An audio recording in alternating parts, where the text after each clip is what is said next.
The history of School Spirit Pays begins on September 11th, 2001. On that day, my mother and father-in-law, Jim and Mary Trentini, were on American Airlines Flight 11 that crashed into the North Tower of the World Trade Center. Jim and Mary were educators. They had been educators their entire lives. They cared about kids. They didn't care about money. Jim had 2 master's degrees. He could have done anything he chose to do, but he instead always wanted to be around kids and help kids grow into great citizens and human beings. It took us about 3 years after Jim and Mary died to kind of get my wife put back together. And during that time, we began to think about how we could do something to memorialize these 2 beautiful people. We went back to the Boston area and met with Patty's extended family, and the decision was made to have a golf tournament. So we went to the folks in the local community and we asked for volunteers, and we got lots of volunteers. They wanted to participate in it at many different levels.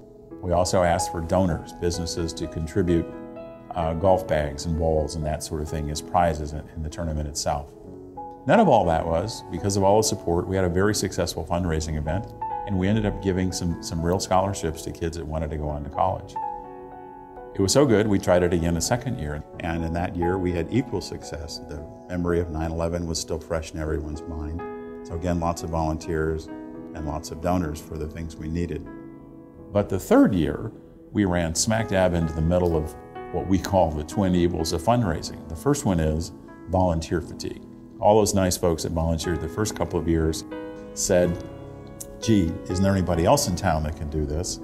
And all those wonderful businesses that donated the bags and balls and what have you said, there are other businesses in town that can donate these things. Why don't you ask them? So the net of all that, the third year was not very successful.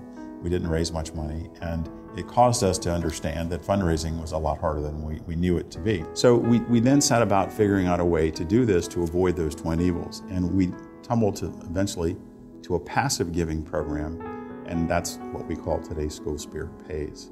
So what we do is this. We partner with a company called First Data. First Data is the largest credit card processing platform in the world. About 3 out of 4 merchants use First Data as their platform in the United States, including 8 of the top 10 retailers in this country. We then picked Wells Fargo as our funding bank. That's the bank that puts the money into our merchants' accounts. We wanted to go into a business knowing that we were bringing the first team with us. The final part of our program was who we were going to partner with in the local communities, and we chose the local school foundation. There are 14,000 in the United States, by the way. And the interesting thing about these school foundations is that their boards tend to be made up of civic leaders and business owners. So we asked that foundation board to introduce us to the prominent merchants in their communities. Now, when we meet these merchants, we make 2 promises to them. The first promise is that we're going to match their pricing to the penny. That means it doesn't cost them anything extra to do business with us.